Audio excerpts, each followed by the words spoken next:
Сотни лет назад кыргызы правили Великой Степью. История кыргызов– это не просто череда завоеваний и поражений, а борьба за самобытность, религию и право быть хозяевами своей земли.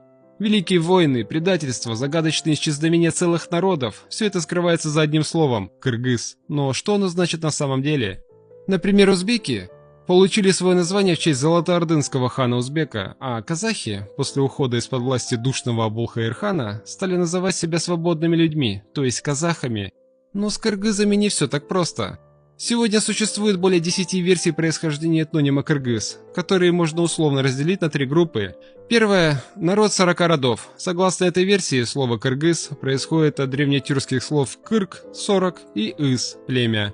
Светлолицые люди, слово «кыр» – светлый и «гыз» – лицо, делают отсылку к голубоглазым и рыжеволосым представителям древних кыргызов.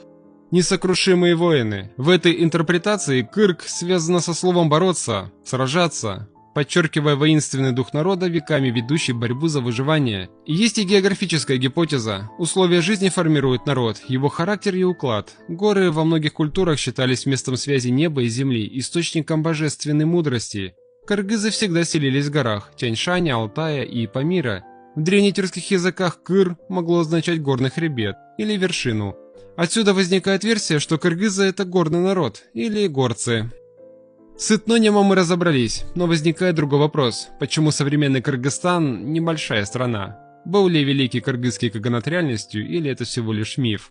Востоковед Василий Бартоль в своем очерке «Кыргызы» писал о могущественной военно-политической силе восточной части Великой Степи, енисейских кыргызах, и их существование подтверждают письменные источники, археологические находки и фольклорные данные. Например, в китайской летописи династии Тан говорится о кыргызах, чьи владения по размерам равны второму тюркскому каганату. На востоке они доходили до Байкала, на юге до Тибета, а на юго-западе до земель карлуков в Семиречье. Еще одним доказательством существования кыргызского каганата являются памятники древнекыргызской енисейской рунической письменности, найденные археологами в Туве и Монголии, например, суджинская надпись. Ну и, наконец, память о былом величии народа хранится в кыргызском фольклоре. В эпосе Манас рассказывается о славном прошлом предков и о могучем хане кыргызов Ногое. Но давайте вернемся в самое начало. В начале 7 века кыргызы находились под властью тюркского каганата. В 603 году он распался на 2 части – восточный и западный. Енисейские кыргызы оказались в составе восточного каганата. Спустя 30 лет каганат пал под ударами Китайской империи Тан и ее союзников. Потеряв верховную власть, кочевники Великой Степи стали жить обособленно. Кыргызы начали активно участвовать в международной торговле и культурном обмене по Великому Шелковому пути с другими кочевыми народами, Китаем и Тибетом. Это повысило их статус на международной арене. Постепенно власть кыргызских правителей усилилась. Вождь, носивший титул Эльтебер, старейшина племени, стал именоваться беком, князем, а затем каганом, царем. Первым кыргызским правителем, принявшим этот титул, был Барсбек. Провозгласив себя каганом, он фактически бросил вызов восточным тюркам, которые отправили войска в карательный поход. Однако кыргызы смогли устоять, и восточный каганат был вынужден признать Барсбека правителем, а енисейских кыргызов – равными себе народом. Мир был скреплен династическим союзом. Однако кыргызы хотели продолжить торговать с Китаем и городами Туркестана, но как независимое государство на их пути стоял тюркский каганат. Чтобы получить доступ к торговым путям, им предстояло столкнуться с тюрками. Для гарантии своего успеха кыргызы заключили союз с Танским Китаем и тюргешским каганатом. Однако тюрки не стали ждать объединения своих врагов и ударили первыми. В 709 году восточные тюрки вторглись на территорию современной Тувы, подчинили племена чиков и азов, союзников кыргызов, а спустя 2 года разгромили и самих кыргызов. Покоренные тюрками народы стремились к свободе и при удобном случае поднимали восстания. В начале 740-х годов в правящей династии Ашина разгорелась междоусобная борьба за власть. Этим воспользовались покоренные племена уйгуров, карлуков и басмылов, подняв против тюрок восстание.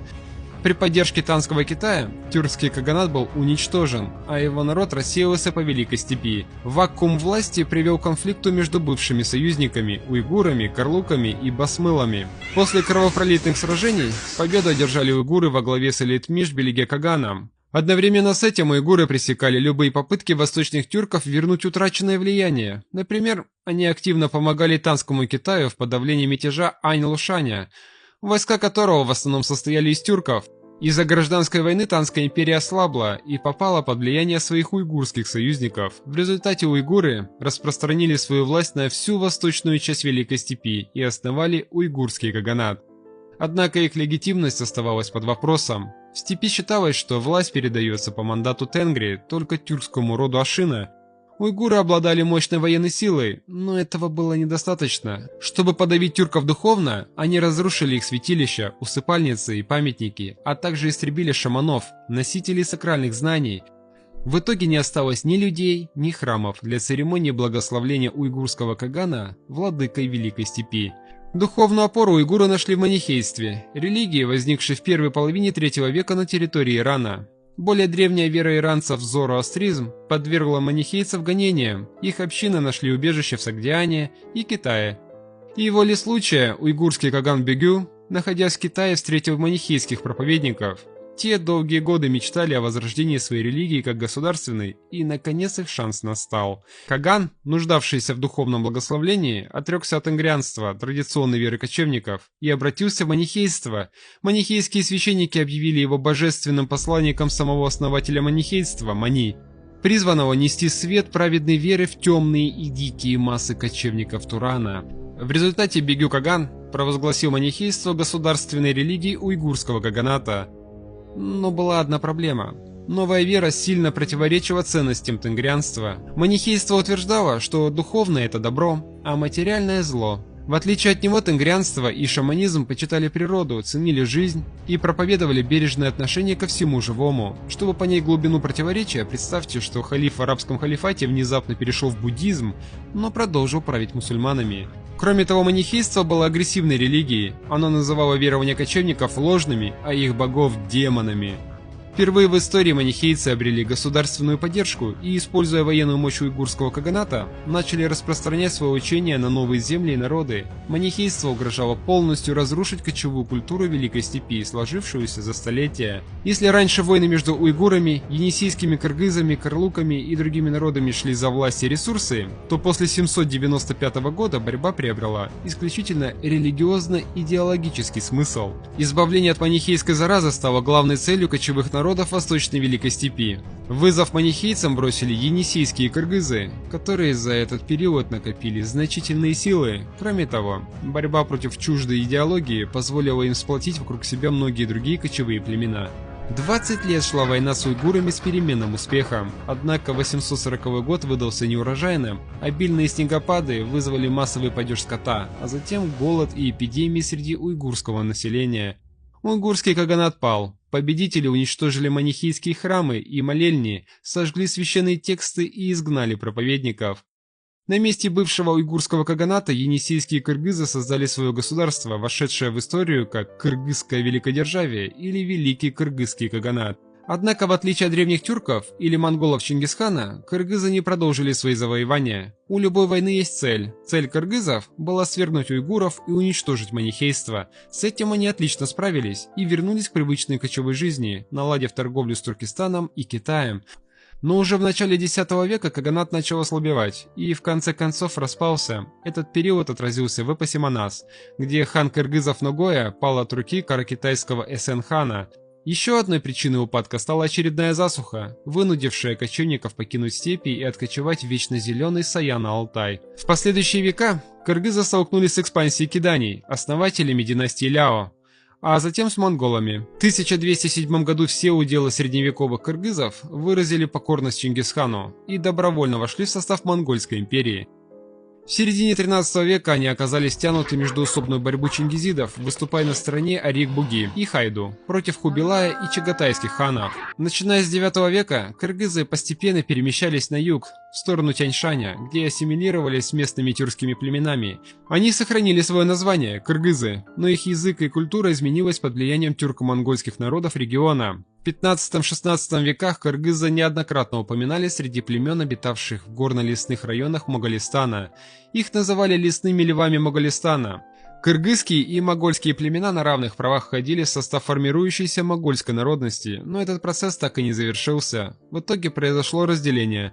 Одна группа племен сохранила название могол, другая стала известна как кыргыз. Спустя время моголы растворились в казахах, кыргызах, уйгурах и узбеках. В начале 16 века кыргызы заключили военный союз с казахами для борьбы против шейбанидов и ойратов. Во главе двух народов стал Хак-Назар-хан, именовавший себя ханом казахским и кыргызским. За короткий срок он разгромил войска Яркентского ханства и нанес сокрушительное поражение ойратам. Все последующие казахские ханы пользовались поддержкой кыргызских вождей. Кыргызские батыры сражались в Орбулакском сражении, а кыргызские бии участвовали в составлении свода законов Жыты-Жаргы. В 1635 году Хунтайджи Батур основал централизованное государство ойратов – Джунгарское ханство, объединив под своей властью крупные монгольские племена таргутов, дербетов, хошоотов и чоросов.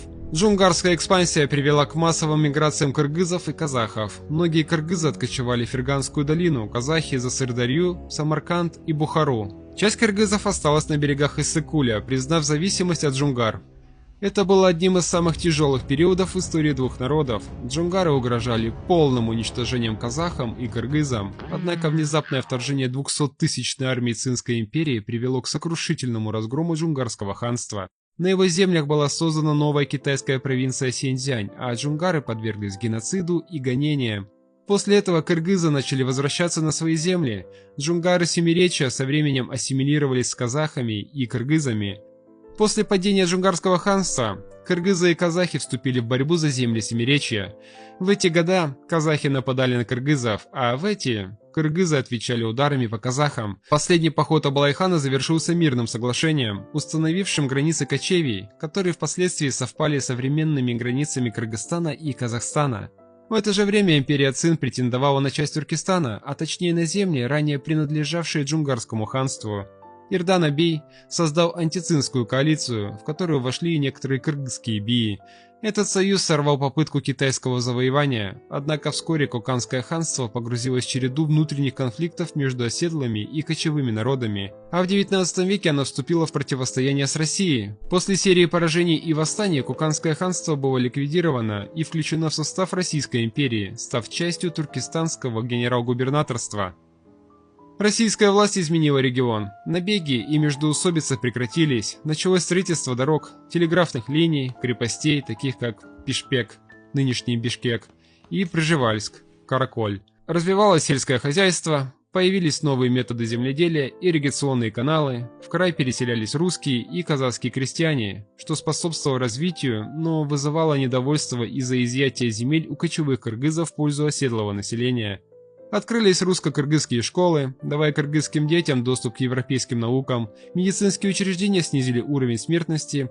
Однако не все реформы были благоприятными. Введение новых налогов и усиление контроля над кочевниками вызвало недовольство, а с началом Первой мировой войны кыргызы были привлечены к принудительным работам для нужд армии, что привело к восстанию, которое жестоко подавили, и многие кыргызы бежали в Китай.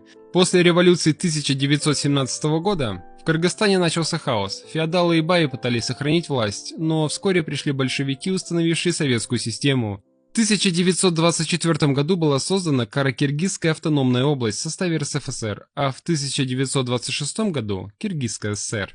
Советская власть принесла радикальные изменения. Коллективизация уничтожила кочевые традиции раз и навсегда. Людей насильно переселяли в колхозы, что вызывало сопротивление. Однако со временем появились новые формы хозяйствования. Начала развиваться промышленность, образование стало массовым, открылись школы, техникумы, университеты. В 1930 году была введена всеобщая грамотность, а в 1939 году кыргызский алфавит перевели на кириллицу. Бишкек, тогда Фрунзе, превратился в индустриальный центр. В 70-80-х годах Кыргызстан стал одним из центров научных исследований в СССР. Здесь развивались сейсмология, биотехнологии и электроника, однако в конце 80-х экономический кризис и рост национального самосознания привели к распаду Советского Союза. Как и многие другие постсоветские республики, Кыргызстан столкнулся с разрухой, экономическим спадом, социальной нестабильностью и ростом преступности. Однако, в отличие от соседних среднеазиатских государств, страна оказалась ближе всего к демократии. Кыргызский народ за короткий промежуток времени сверг 3 президентов, добился свободы слова, многопартийности и активного гражданского общества. Тем не менее, Кыргызстан продолжает испытывать серьезные трудности. Коррупция остается одной из главных проблем, а отсутствие крупных природных ресурсов, таких как нефть и газ, ограничивает экономическое развитие. Будучи небольшой горной страной, окруженной континентальными державами, Кыргызстану приходится искать пути для выживания и роста. Но история кыргызов – это история выживания. Они противостояли манихейцам, ойратам, пережили нашествие джунгар и аграрные реформы Советского Союза. И несмотря на все испытания, Кыргызстан по-прежнему существует. Возможно, умение противостоять ударам судьбы, выживать в любых условиях и есть суть того, что значит быть кыргызом.